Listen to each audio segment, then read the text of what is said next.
எங்கள் செங்கோட்டை அண்ணன் வந்தார். போய் பார்த்தேன். முதல்ல பார்க்கும்போது அப்படியே சரி நாடா இது ஒரு சீனியர் மோஸ்ட் வராரு அப்படின்னு நினச்சேன். வந்தார். தலைவருக்கு ரொம்ப பிடிக்கும், நல்லா இதை மாதிரி அப்படின்னோடனே சரி அவருடைய தொகுதி கடந்த 10 தடவை ஒரு 9 தடவை ஜெயிச்சிட்டாரு. அதனால் அவர் கண்டிப்பாக அந்த இடத்துல நின்று ஜெயிக்க போகிறார். ஆனால் அவர் கேட்ட ஒரே ஒரு விஷயம் தலைவர்கிட்ட, எனக்கு நீங்கள் எந்த தொகுதியை கொடுக்குறீங்க, நான் நின்ன தொகுதியே கொடுப்பீங்களா அப்படின்னு கேட்டார்.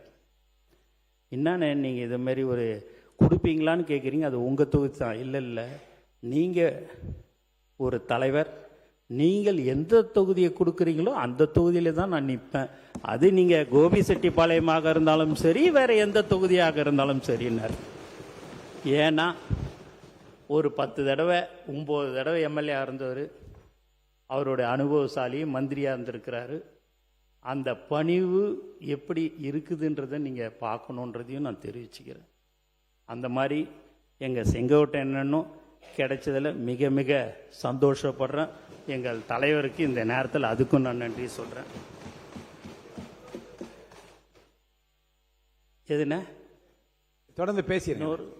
சும்மா இன்னொரு 5 நிமிஷம் அப்படி. ஏன்னா இந்த சபையில் எல்லாமே தெரியணும், உங்களுக்கும் நாங்கள் யாருன்றது தெரியணுன்றதுக்கோசம் தான். நீங்கள் நிறைய தடவை நாங்கள் மீட்டிங்கில் பேசியிருப்போம், நீங்கள் அதெல்லாம் கேட்டிருப்பீங்க, அதெல்லாம் கரெக்டு தான். இருந்தாலும் இந்த நேரத்தில் நீங்கள் உங்கள் தலைவரை பற்றி சொல்லும்போது, உங்கள் வரலாறை பற்றி சொல்லும்போது, எங்களுடைய வரலாறு 2 வருஷம்தான், 2.5 வருஷம்தான். அந்த 2.5 வருஷத்து வரலாறை நான் கொஞ்சம் சொல்லிக்கலான்றதுக்கோசம் தான் நான் சொல்கிறேன்.